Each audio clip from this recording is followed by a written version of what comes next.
and today I'm going to verify if this recipe works. How to make a whole wheat bread in the bread machine.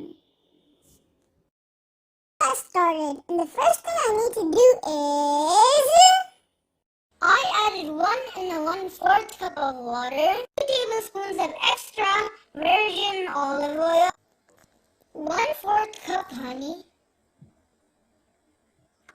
teaspoon salt. In the recipe, there was 1/4 cup of flaxseed, but I don't want flaxseed, so then I'll just replace it with flour.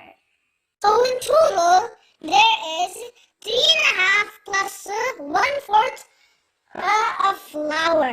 I'm using this flour. 2 teaspoons of bread machine yeast.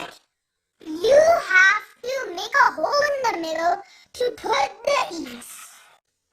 It's all ready to go in the machine. And I am using Black & Decker's bread machine.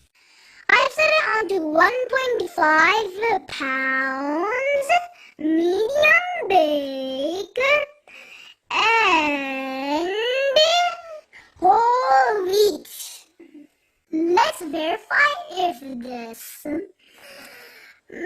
this recipe works. In the morning it will be made and we can verify. This is how the bread turned out. So I verified that this recipe works.